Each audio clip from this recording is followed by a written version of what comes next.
Hello, friends. So today I'll be talking on this very important topic, which is creating a bit of a debate as to whether we need to take the booster dose. So I keep getting asked about this question by many people, and even in our tele rounds, we get asked whether doctors should be taking this booster dose. So this is a 54th COVID update. So after quite some time, I'm coming out with 54th update. So it's 4th October 2021. So we look into what is prevailing. So friends, as you know, there's no hard evidence to say whether booster dose is needed. So there's no hard data to look at to say whether booster dose is going to help in mitigating the infections with COVID. Albeit there are ongoing studies. There is one study going on in India by Bharat Biotech as well. So we look into what is the current available sort of a context or the pitch that is being laid for the booster dose to be administered. So now we'll just look into the science of the booster doses. So initially, when the whole battle against COVID started, so the whole hypothesis we need two doses. So the reason for that is after the first dose, there is a primary immune response, as you see, and then there is a secondary immune response after the second dose of vaccine is administered. But as you see, friends, so even after second sort of an immune response that develops after the vaccine second dose, so the antibody levels do come down and it does plateau. And what is very important and critical for all of us to understand is once it plateaus, there is a very important aspect within our body called memory cells or immune memory cells, which are predominantly B and T cells, which sort of have an imprint of, or they have a sort of a blueprint of the virus that is coded into them.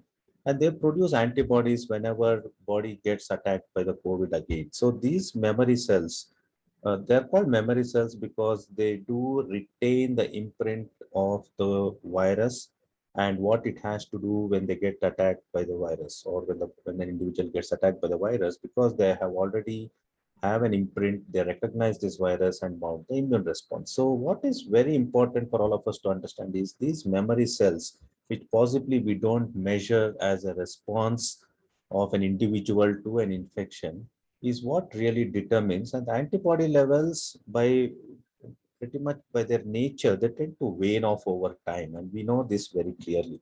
So this we need to understand before we contemplate and jump about whether we definitely need booster dose, although there may be science with regards to the booster dose as well.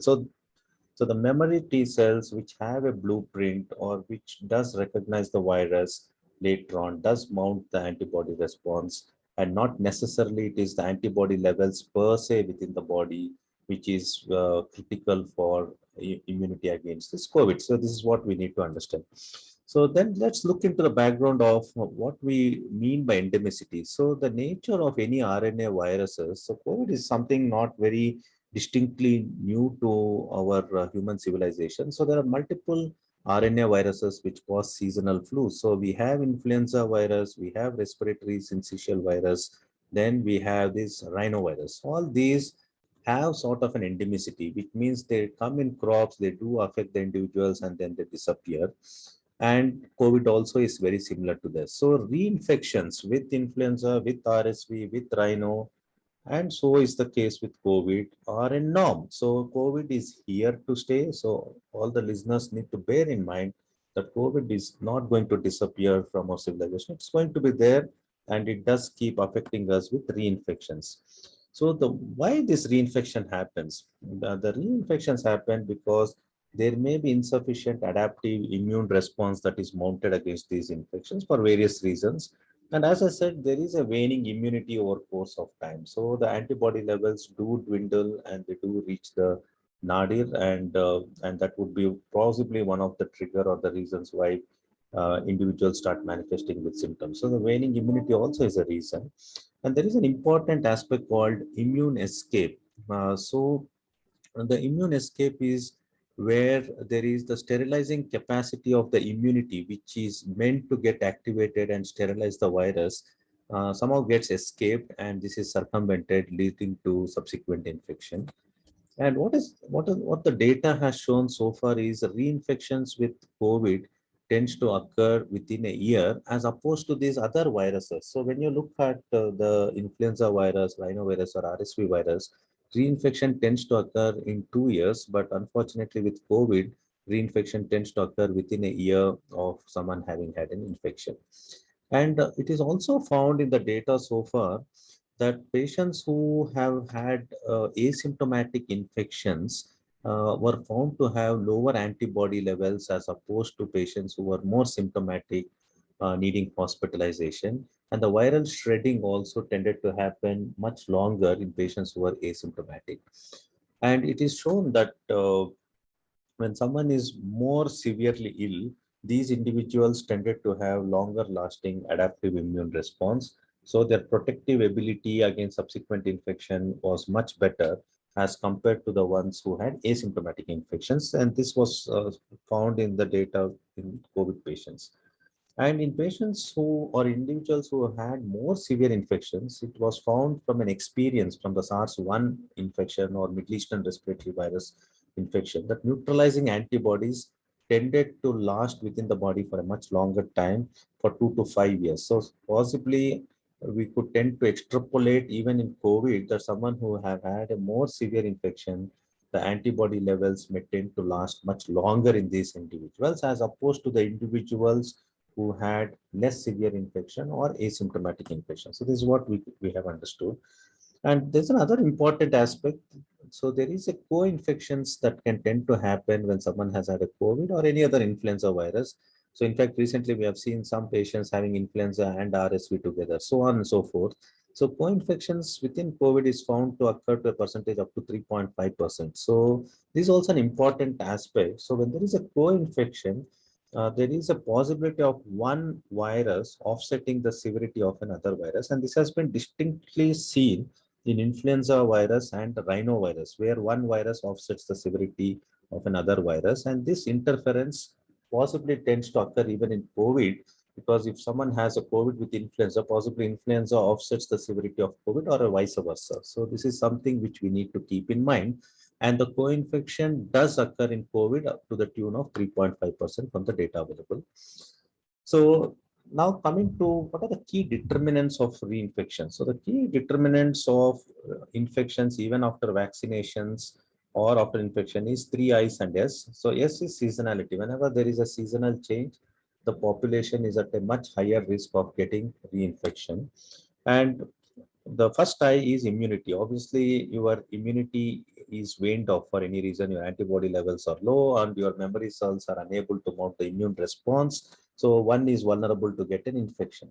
This is a very, very important aspect. The second I is the intervention. So I see in our country and even Bangalore, or whenever I go out, I see people have just let the guard down. So there is a lot of congregations happening, and with the rules that are sort of made little liberal, so I see there are bigger functions happening and people are not wearing masks. So the social distancing, hand washing, wearing masks, social etiquette, all this is sort of getting diluted, and this definitely is a sure recipe for resurgence of these infections. And as I mentioned, the third I is the interactions. When there is co-infection, one viral infection offsetting the severity of another. So these are some of the reasons that are highlighted as the cause for subsequent infections despite vaccinations. So 3 I's and 3 S. So waning immunity and your social interventions of social distancing, hand washing, mask wearing, all this, if you let the guard down, so there is a much higher risk. And the co-infection. So it is very imperative that now in the season of COVID, we all need to be vaccinated with other flu vaccines also to prevent this co-infection and the seasonal change. So now coming to the booster dose. So this is the background we have as to why reinfections happen in individuals even though they are vaccinated. So the whole debate and the news about this whole booster doses started with Israel, because Israel was the first country which started administering the third COVID booster dose in individuals age 12 and over. So this, as you see, is a report from 29th August 2021. So Prime Minister Naftali Bennett urged all Israelis to get the booster. So he basically made a open proclamation that every Israeli should get a third booster. And this created a lot of frenzy in all of us that yes, booster may be the way to go. And soon other countries also started. So India is also in that fray, and a debate is going on as to whether we should get a booster. And if you look at the data, 2 million Israelis have already received third dose, which means 21% of Israeli population has already received third dose. And if you look at the age-wise statistics of Israelis receiving third dose, so they have targeted the elderly population, 70 to 79 years of age group, 80% have already received third dose. And if you look at 60 to 69, 65% have received the third dose, and 50 to 59 years, 47%. So which means Israel has really put the vulnerable population of elderly individuals and they've administered third dose. And now the question is, when did they administer? So the Israeli sort of a protocol or their SOP has a third dose eligibility after 6 months after the second dose of the vaccine. So in Israel right now, the whole contention is being fully vaccinated means someone who has got 3 shots. So this is what the Israeli state policy has been. And as I said, the booster dose, the third dose was administered within 6 months after the second dose. So after the second dose, within 6 months, they would become eligible to receive the booster dose. So what does WHO say? So now Israel has got on with this sort of a state policy that everyone should get a third dose within 6 months after the second dose. So what does WHO say? So in WHO, if you visit the website, I don't know how many of you follow. So they have this 53rd. So my update is 54th. So WHO also has 53rd episode where they have discussed. So there's a nice little video, 6-minute video, which I would urge all the listeners to watch. I'll just give you the highlights of this video. They have a nice sort of a video presentation as to the controversies revolving around the booster shot. And this was conducted by Dr. Catherine O'Brien. So in this interview, the summary statement WHO released is there are 3 reasons WHO suggests that possibly a booster could be considered. The first reason WHO cites is in immunocompromised patients where antibody levels are extremely low.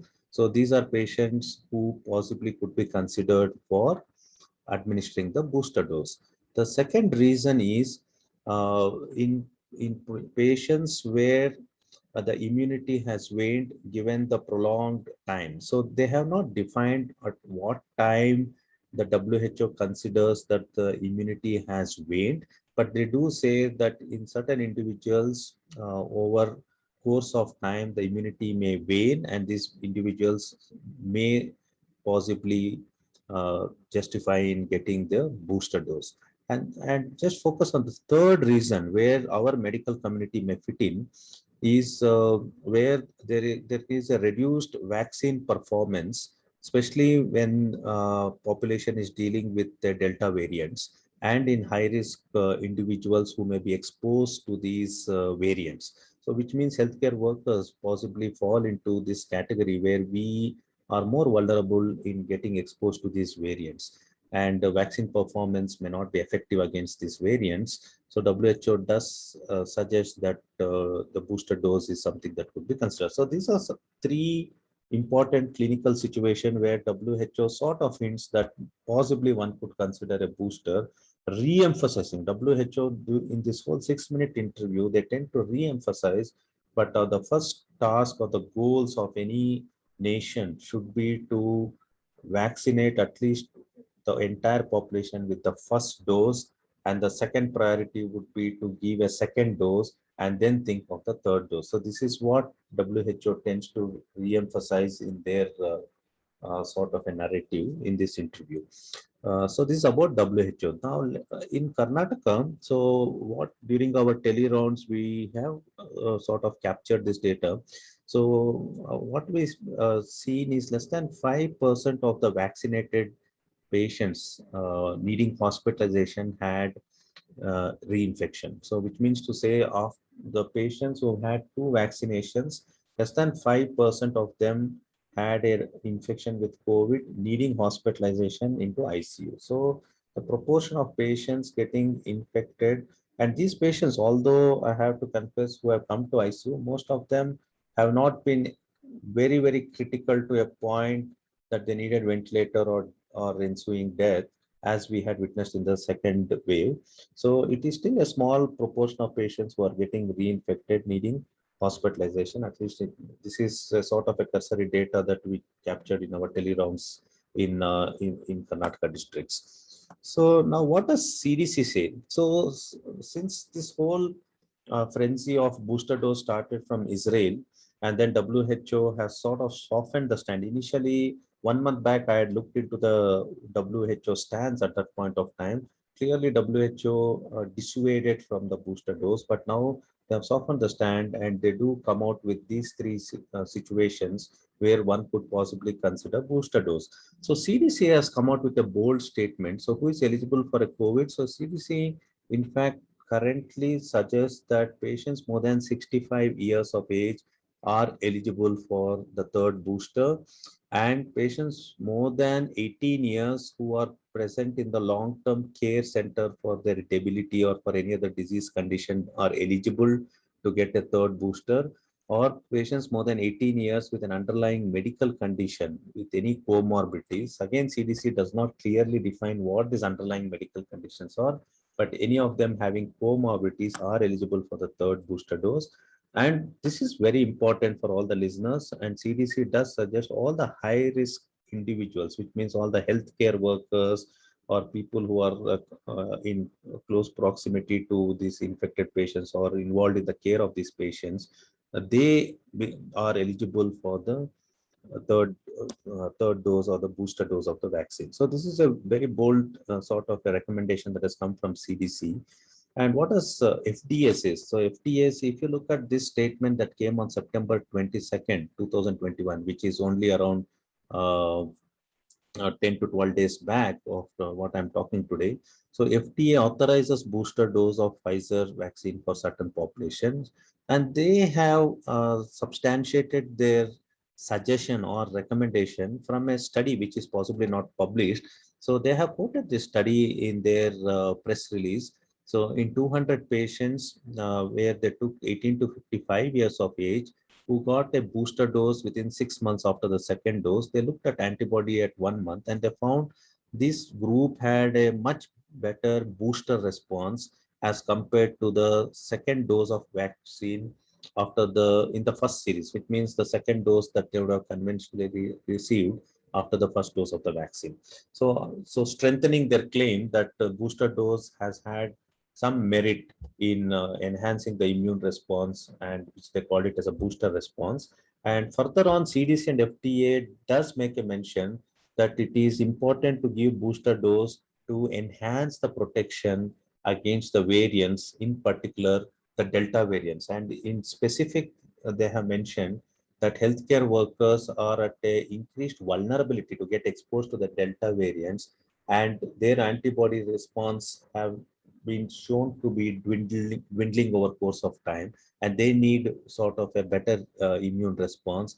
And third dose is something that they would benefit from, is what FDA and CDC tends to suggest in their narratives. And again, the FDA, their suggestion for booster is again patients who are more than 65 years, and very similar to CDC, more than 18 years, who are in long-term care center, who have underlying medical condition, or high-risk individuals. So all our medical fraternity, doctors, nurses, nursing aides, physiotherapists, and all the healthcare professionals come under this high-risk category as per FDA, as per CDC, which means we all become eligible for receiving the third booster dose.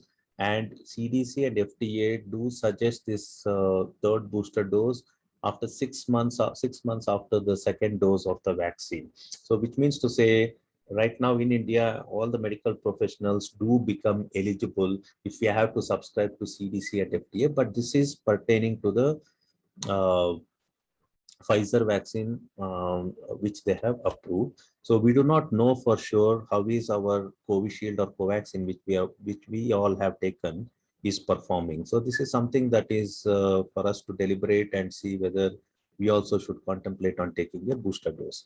And this reached the, this frenzy got further heightened with a claim Joe Biden took the third dose on 27 September, that's on Monday. And this again created a lot of news within our medical fraternity. Possibly it's about time that we should consider the booster dose. So some of the experts do suggest that recommendation of third booster dose is based more on conjecture than data. So we could possibly pay little weightage to this statement because there's no hard data to say whether patients who have received the second dose of vaccine have lost immunity and they do warrant the booster dose, because there's no hard data. But the only data at this point of time we can look at is what is shared by FDA, a study done in 200 patients where they found a sort of a booster response with the third dose, and the response, the antibody response seemed to be much better than the second dose. But it's not a published peer review, it's not published in peer reviewed journal, so we need to go through that uh, data if it gets published and then deliberate upon it.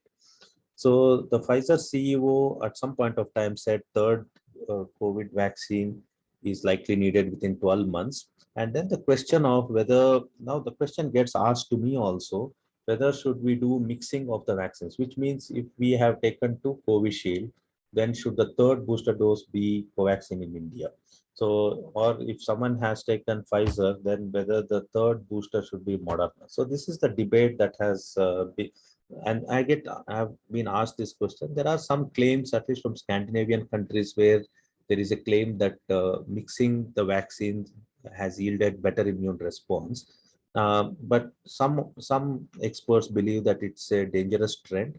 And what does WHO say? So from WHO, this is the statement they have released. We are in a data-free, evidence-free zone here as far as mix and match, Swaminathan said during the WHO briefing, which means WHO do not subscribe to this mix and match. So we do not have any data to suggest that mixing of these vaccines yields better immune response at this point of time. So now coming to the last bit. So now there is a whole ethical dilemma as to whether third dose should be a part of our national protocol. So this is a huge ethical dilemma because, as you know, India is, on a vaccine. So he's sort of exporting vaccine to a lot of countries, and so the whole ethical question is, without vaccinating the whole population of our country, even with first dose, or for that matter, many countries are deprived of even having first dose of vaccination. Is it ethical for us to incorporate the booster dose in the protocol, where significant proportion of our population may still not have received even the first dose of the vaccine? So this is an ethical dilemma which has been expressed worldwide by many experts. And suggestion is one should get a third dose when the whole globe is fully vaccinated, at least with one vaccine. So this is the sort of a ethical pundits who would subscribe to the fact, and even the epidemiologists do suggest that the significant proportion of the significant proportion of the population should be vaccinated at least with the first dose within the country before even one should contemplate on administering the third booster dose. But having said this, friends, so my take on this is the healthcare workers who have been at the forefront of battling this scourge epidemic uh, possibly should be considered for a booster dose with whatever little evidence is available. So the evidence are two to threefold for me.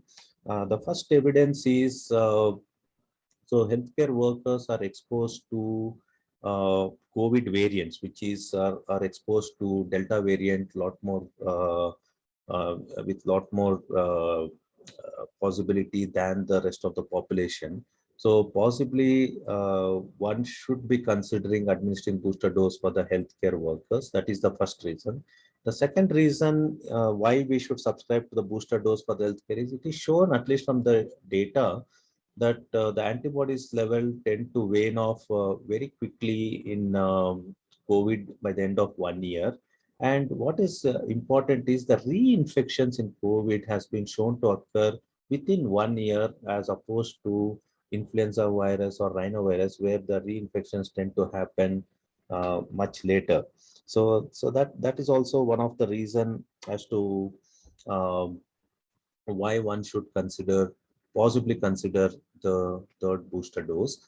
And the third reason is obviously whatever the interim data has shown that the booster response seems to be better compared to the second dose that has been given, at least from the data that FDA has shared.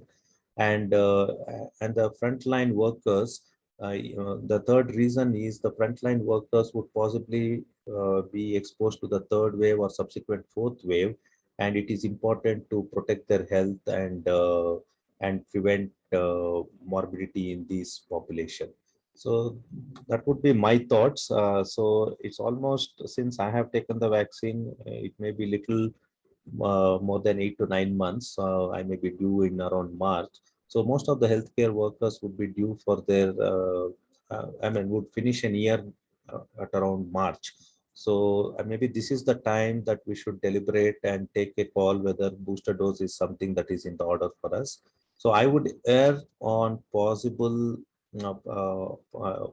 merit in considering booster dose within a year, which means at the 11th month after the second dose, uh, because of these three reasons. The first reason is the reinfections that tend to happen within 1 year, and our exposure to Delta variant, which is going to be much higher, and the morbidity that ensues. So we need to uh, protect ourselves and to equip ourselves in facing the subsequent waves and reducing the morbidity and mortality in healthcare workers. So that would be my take at the end of all this. And since many countries are following, and I did look into the European guidelines, so Europe also is contemplating on coming out with some decision regarding. So there is a European Council, European Center of Disease Control. So they're also contemplating on coming out with some sort of a protocol on booster dose in Europe as well. So I'm sure many of them would be wanting to consider this. So maybe this is the time to deliberate and prioritize the booster dose for the healthcare workers. So thank you very much. So I'll end with this beautiful quote: "Your problem isn't the problem; your reaction is the problem." So thank you all.